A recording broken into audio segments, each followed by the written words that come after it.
Welcome to the OK Now What Show. I'm your host, Kate Gladden, episode 16. This is the show for people who know life doesn't happen to you, life happens, and the impact it has is up to you.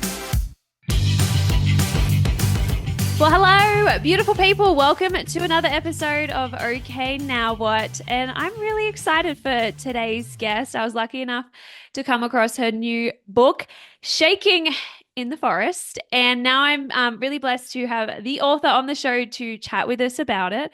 And this isn't just any person, this is someone who has been a firefighter, a paramedic, and in the emergency management field for over 30 years. So we already I have so much respect for people who spend their lives helping others. So it truly is an honor to welcome the lovely Lori Hodges onto the show. Welcome.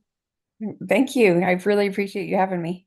Yeah. You had me crying and laughing throughout this book. It was such a touching book. So um what inspired you first and foremost to write such a human book, I will call it, like just such a real human, genuine book? Well, it started off where I'm a big journaler and I kept journals the entire time I was a paramedic and firefighter, and I went back and read those stories, and I realized there was a lot of lessons that I learned from all of the calls that I went on and everything I went through. So I started to write them down, and I started to kind of create a book that was just about lessons learned. And then at the same time, I was going through a bunch of medical issues of my own, and I was revisiting childhood trauma, and kind of all of that kind of came together in a book that's really based around trauma. How do we cope? How do we come back from trauma? How do we, dust ourselves off, and keep going for another day? And then that also resonated with the emergency responders of how do they deal with seeing trauma every day, and how do they develop those coping skills? So it kind of all just, I guess the timing was just right for It all of was it to just time. kind of come together. Yeah, Yeah, exactly. that makes more sense because I just that part that you kept journals because I was like, oh my gosh, you have the best memory ever. How do you remember so much of what happened? I'm like, I do not have a good yeah. memory, but I this was like, brought up a bunch. yeah, no, that's amazing. So I really love how you sectioned out the book into different kind of lessons and stages of growth and transition. Let's take it like I think you mentioned there too, like also like the childhood trauma and things like that. What was it for you? Because I know, through the relationship you had with your father and you saw the choices he kind of made, like, a lot of people feel like because of what's happened to me, that's why I'm bitter. That's why I have these addictions. Like, it doesn't often feel like a choice, but then we see people like you who have gone through similar things, yet end up on a completely different path in life and use it as a way to contribute. Was there a turning point for you where where you kind of were able to make that shift towards better rather than bitter, I guess you'd say? I think that every one of us has the ability to make the choice about how we're going to respond to a situation. And I think I've always just had it in my DNA where I've always just thought, give it one more day, things will get better, And so when it came to the addiction phase, there was a hard part, of trying to work with my father through some of that stuff, where I was not doing well. But I Mm-hmm. finally did come to a point where I started working at a detox center. I learned a lot about addiction, and from that learning, I was able to say I need to protect me and I need to set up some boundaries. And from that point forward, it was easier for me to have a relationship with him, but then also for me to live in a more healthy way, instead of Mm. constantly trying to solve his addiction. Yeah, yeah. And for what I'm hearing there too, like a lot of that strength comes from love for yourself. I think it's like you don't love your circumstances that you're in, but you love yourself enough to fight for something better. And I did learn a lot through like that boundaries piece. I think especially as women, we're the caretakers, we should always be Right? nice. It's hard to like I can imagine that was a really hard thing, but also on the other side, it probably felt very liberating to finally take that back. Yeah, absolutely. And that is one of the lessons I learned as a paramedic is that especially if you're in a triage situation, you have to make sure you're safe before you can make sure anybody else is safe. And Mm, so you're constantly being told that you have to check for you and your crew first, make sure that you're in a safe environment, and then you can help others. And if you don't do that, you could be the next victim. So I do think that that's probably the first lesson I learned as a paramedic is hmm. check yourself, make sure you're good. And that goes too for how to help other people, their stress level go down when you're around them, is you check yourself first to make sure that you're in a good place, that you're not going to increase the stress for others. And then once you do that, then everything else kind of flows from there. But if you can't take care of you, then you are going to have a harder time while everybody else continues to have a hard time, you know? Yeah, yeah. In fact, I remember, I think one of the early stories you share is about how you like tripped your way into one of your first ever, emergencies. Typical Uh, rookie response, yes. um, and managing anxiety and stuff is such a big topic these days. I think most of us can relate to feeling anxious. And, there's a healthy amount of anxiety that makes us alert, helps us pay attention. But I'm sure you've noticed if you let it go too far, it does turn into that fight, flight, freeze response where we're not really helpful to anyone. So are there any tips that you've learned along your way? I'm sure there's plenty, and it's probably half of it's just automatic for you now after so many years in the field. But is there any little practical tips or strategies you can share about managing anxiety during a crisis or a stressful moment? Yeah, there's a couple things. One is I didn't really realize that I was living in fight or flight mode my entire life until I started therapy.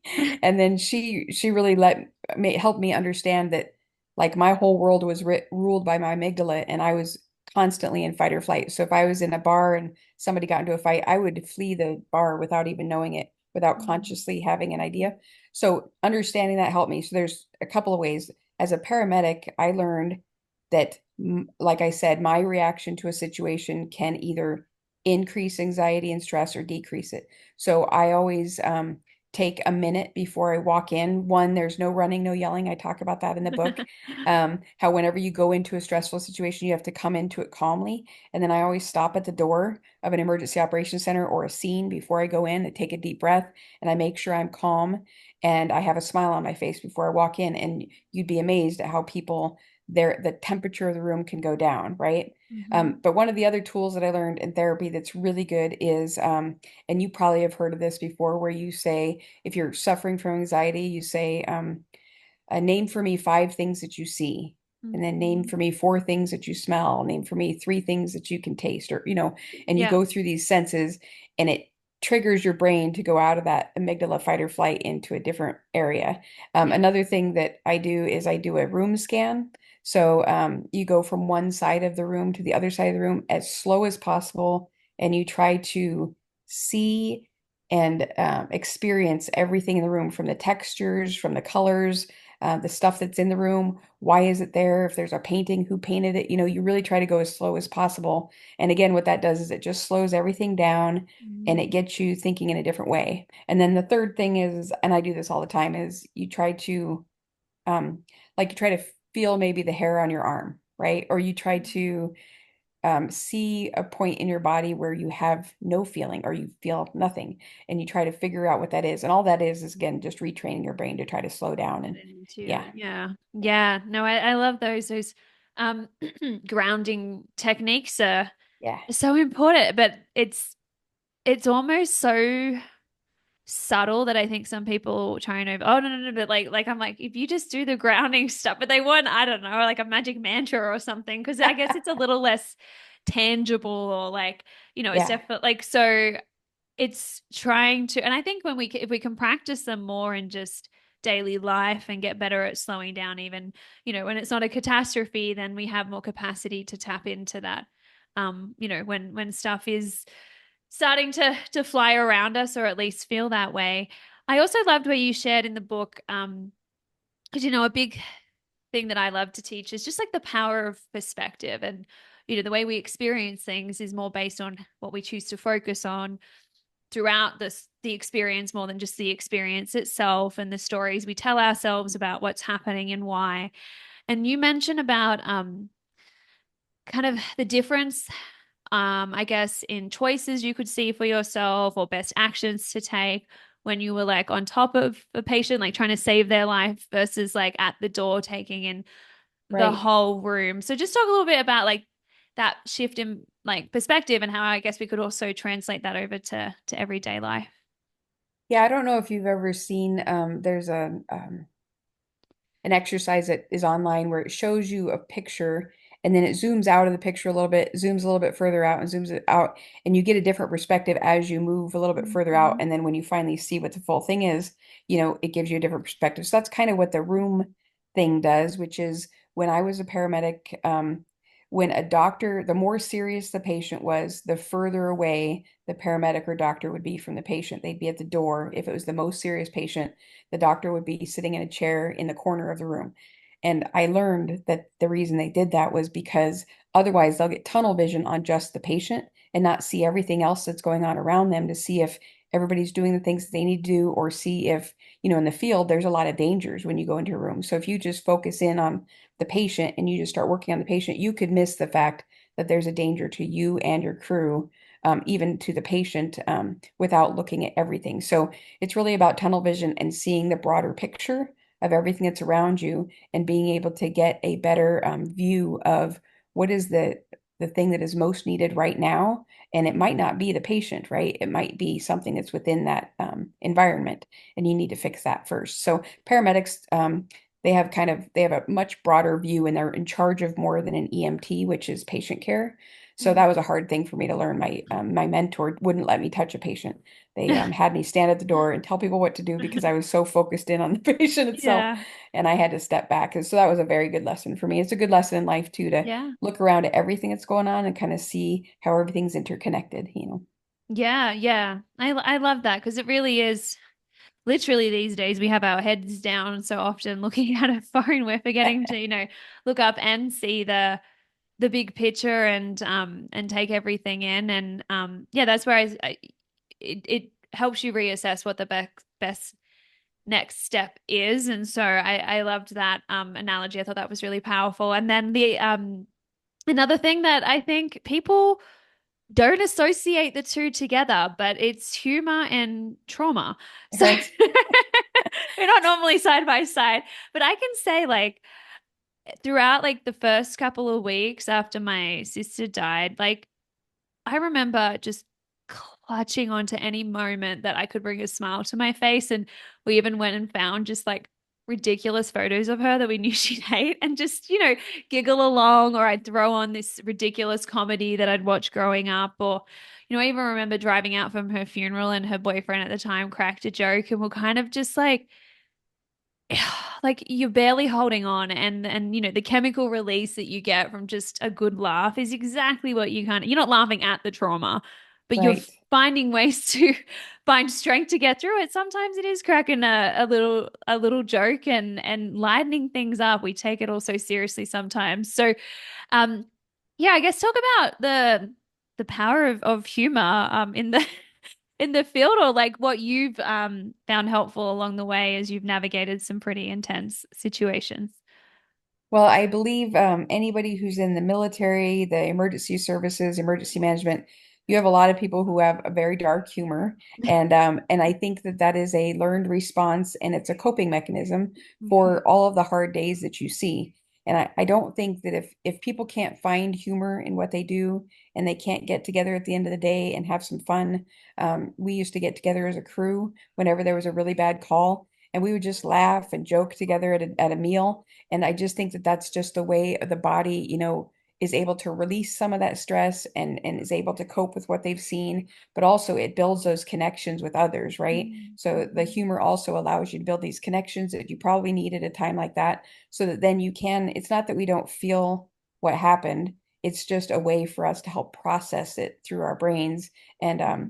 and make more sense about what's going on, but also do it in a way that is a sense of belonging and a sense of connection with others, you know?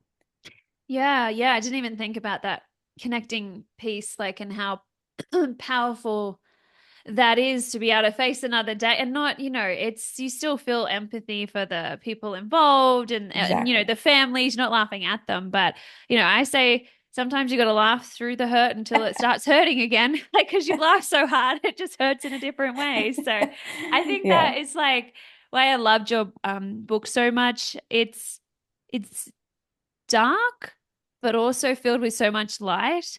And I think that made it, like I said, it was so human and relatable. I've certainly never been out on the emergency field, but your stories were so rich that, I felt like I was out there with you gripping on the book sometimes, like, oh my gosh, what happens next?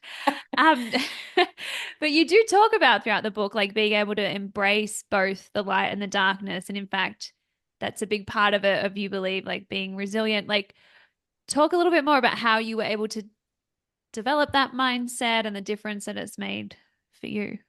Well, I think again that comes to perspective, but I was at a emergency management conference about a year ago, and actually it was probably a couple years ago. It was after COVID when we first started coming together again, and they were talking about the burnout that's occurring in our field because of COVID and how much everybody went through and the stresses involved. And I remember also hearing from all the parents talking about how hard it was on the children, and everybody was just talking about the burden and the darkness and Mm. how hard everything was. And as I listened to speaker after speaker, I just couldn't help but thinking they're forgetting everything else that happened. They're forgetting all the good that came from this. And so I got up to speak. We did like little TED Talk things. Oh, And so I got up awesome. to speak and I talked about the collateral beauty of chaos, which is every single horrible thing or tragedy that happens, any chaotic event. In our emergency operations center, I have a sign that says, chaos where great dreams begin, because chaos is the great teacher. It shakes us up enough for where we have to take a step back and we can't do things the way we've always done them. We have to figure out new ways. And Mhm. that's where the choice comes in, right? So as Mm. soon as you're at that place, you can choose to sit down and not move forward and be where you're at in the misery or in the trauma, whatever that is. Or you can take that step forward and say, what have I learned from this and how do I move forward? So for me, one of my favorite things ever, and people think I'm weird for this, is the sunrise after a wildfire. There is no more beautiful thing in the world than a Mm. sunset or a sunrise during a wildfire. But the only reason it exists is because there's a horrible fire nearby. But the smoke and everything else creates this magnificent beauty. Yeah. And you don't see that. So I think if people don't take the time to see what did we learn from this and how did we grow from it, then they will get stuck, I think, in just seeing the negative and how hard everything is, and the burnout will get worse. So even COVID, people think that COVID was so horrible, which it was. I'm not saying that COVID wasn't bad, but think about some of the stuff that happened from that. Like the gym teachers that would come out on a block and all the kids would stand in their yards and everybody would do gym class together. Yeah. That Yeah. sense of connection there, and just some of the acts that people did, the ringing of the bell in New York City, or the people for Yeah. the first responders. Some of the people would have never met each other or known each other without some of that stuff, but it had to happen because of something really bad that shook everybody up, and they Yeah. had to think of things differently. So yeah, I don't know if I've always had that, but I started seeing it more and more where I just I don't want people to just focus on the negative side. They have to see what comes after that and try to find Yeah. that one thing of beauty that exists from everything bad that's going on. If you can do that more often, you'll start to really see that there is some beauty in this world, and sometimes people miss out on it. Yeah. Yeah. And it's so true. What did you say? It was the collateral beauty of chaos. Was that what Yeah. you said? That, so I was like, That oh, was the that's so first title of beautiful. my book, and I changed Ah, it. Yeah. beautiful though. Yeah, it's so so true. And I think, what I like to teach people though is, naturally, if we're not purposefully choosing what we want to focus on, our brain is wired to go to the negatives. It's there to keep us alive. So it's always trying to look out for dangers. And so Right.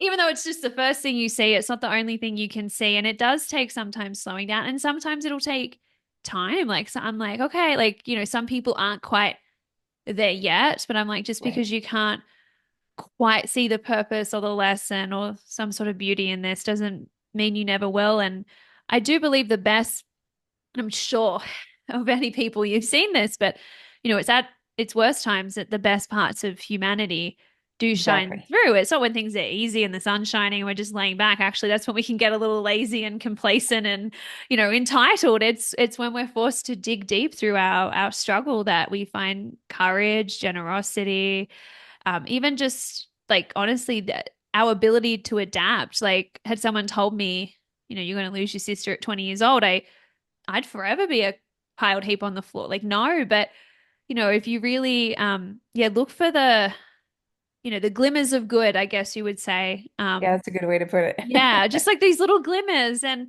you add them all up, and suddenly it does become like a full light that can guide you through it. So I love that woven throughout your book. There's just so many examples because you're like, oh, this is heavy, and then the light appears, and you're like, oh, there is a lesson in this. So um, I'm just curious too because I know some of my listeners are more on like the young adult side in their 20s and stuff. Because how old were you when you decided you wanted to be like start the paramedic stuff? I was 25 Okay. when I finally went into school for Okay. EMT and then paramedic. Yeah. Yes. So I just feel like some people are a little lost. Like I think they hear you, like you obviously have been in it for over 30 years, you're dedicated, you're passionate. And I think some people are like, oh, I don't know what I want to do. And I'm in my 20s now and I'm fumbling around and I can't find my passion and stuff. So I don't know, maybe just share a little bit about your story or any advice you'd give to someone feeling a little lost in that mid 20s phase. I guess I would say I was lost too in my Yeah. mid 20s. I lived in Las Vegas. I had moved there after high school and I was just kind of wandering for a while. I didn't know what I wanted to do. I took a class here and there. I worked three jobs um and so I guess my advice would be to just give it time because if you try to rush into something, you might end up in a job that you don't care about, you know. So I didn't really rush it. I was trying to figure out what I wanted, and then one day at a traffic stop an ambulance came by and I thought that might be kind of a cool job. It was just like that spark, you know. Yeah. And then I told myself, hey, I'm going to give it a week or so, make sure this is something I want because I planned on moving back to Colorado. And then I went to a Grateful Dead show that weekend and there was a woman in front of me who had a seizure. And so I helped just kind of, I didn't have any medical training. I helped her so her head wouldn't hit the metal railing until the Grateful Dead medics came and they took her to the medical tent and I went down with her and I watched them. And I believe in signs and I had the Mhm. signs. First was the ambulance passing me at that exact time when I was contemplating my life. And the other one was there was a medical emergency at the Mhm. concert that I was in when I told myself I was going to give myself some time and make sure it's the right thing. And then all that I saw was people just trying to make people's lives better. The whole concert, they just wanted to get on them on their way so they could enjoy the rest of the show. And I thought that is the career for me, you know. So I would give it some time. I would just wait and see what comes to you, but also be open to the signs that are around you because sometimes you're being hit on the head and you're just not seeing it.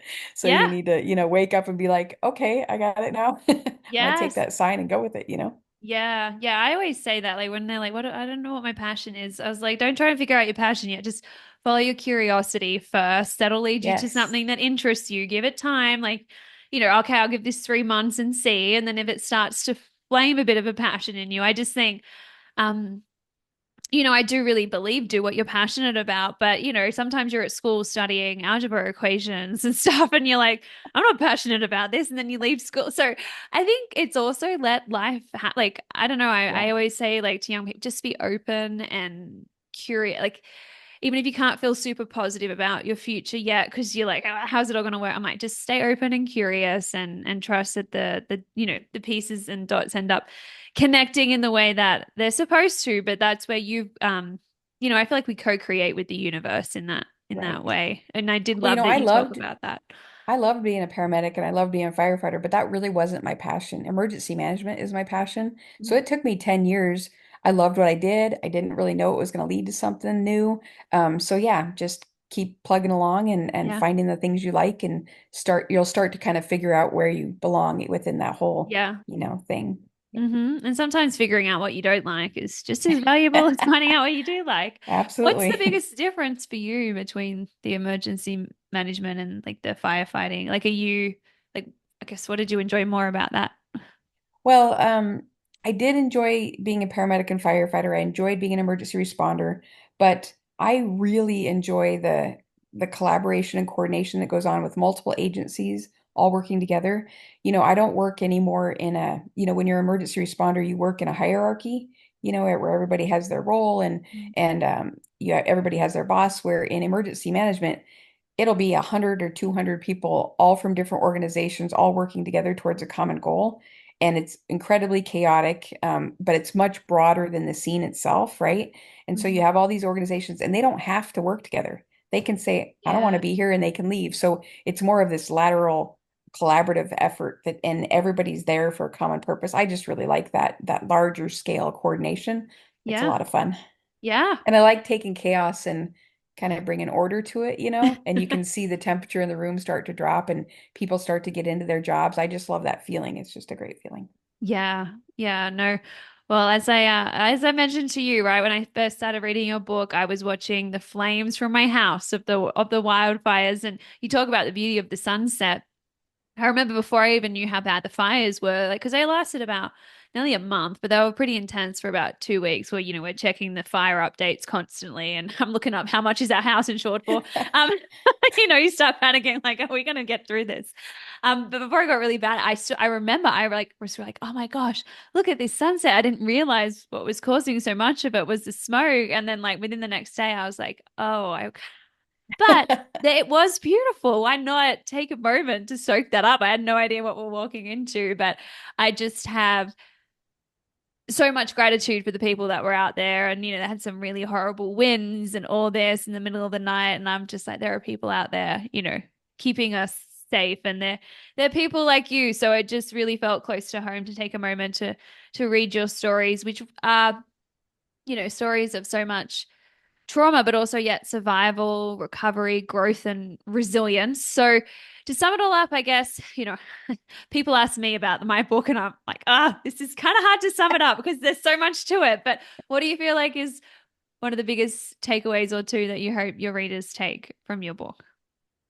Well, I guess one is if most of your audience is 20 something year olds, Oh, is we have that the older ones too, but okay. I would say though that the book shows that one, we're all human, we all make mistakes, and Mhm. I learned a lot more from my mistakes than I did from my successes. So, most of that book is showing how I was an idiot sometimes, and I made some terrible decisions, but because of those decisions, I learned some stuff that created who I am today. And I like Mhm. who I am today. So when people make mistakes, and if your audience, if any of you guys make mistakes, just know that that's your learning ground. That's how you become who you are. And so just own it and then let it go and not let it, fester and keep you Mhm. from moving forward. So that's a big thing. But really the big part of the book, or the thing I want people to get away from it, is um, that there is beauty in everything. And the way that we learn is through the hard times in our life and the things that we go through. But it's up to you to decide how you're going to respond to those things. You obviously want to take the time to grieve, take the time to own what happened, and then also take the time to know that it's time to take a step forward and figure out where you're going to go from here. So that's a big part of it. And then, bad things happen to everybody all Mhm. throughout life. That's what life is all about, is the good and the bad. So really focus in on the good when it's there, because it's not always there, right? And Yeah. then and celebrate the good when you can, so that when the bad is there, it won't seem so bad, and you'll also know you're going to get through it. If you just wait another day or two, things will get better. Yeah. Yeah, absolutely. And I think that is important to say, like, bad things happen to all of us because in a world of highlight reels and things like that, we don't know what's going on in other people's lives and we're comparing our struggle to what we just see, Exactly. but they're only showing us what they want us to see. And so I love that you've written a book that is so real. And I do say you are very humble throughout it. Like I think that is why, like when you talked about your mistakes, I'm like, yeah, I think that's why I resonated so much too, because I do a lot of speaking and I have to tell you, like, whew, there's some moments up on stage where you get a little hot under the collar and you're like, can I melt into the ground right now? And you share those moments. So, um, lucky last, please let my listeners know where they can get themselves a copy of your amazing book and also how they can reach out and get in touch with you if they have any questions or feedback. Yeah, my website is just lorihodges.com. Pretty easy.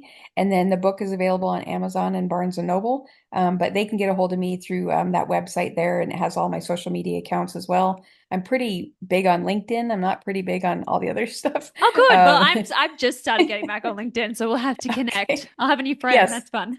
Definitely. All right. Well, thank you so much for your time today, Lori, and just thank you for being a beacon of light for all of us. I really appreciate you. All right. Thank you very much. I really appreciate it. Hey there, thanks for tuning in to the show. Are you looking for an inspiring speaker for your next event, conference, or company meeting? Check out my website, kategladden.com, where you can learn more about my impactful keynote presentations that empower people to change the way they respond to adversity. Less complaining, less drama, and less stress, and more recognizing, reflecting, and redirecting. That is the key to resilience, and I'd love to share it at your next event. Learn more at kategladden.com.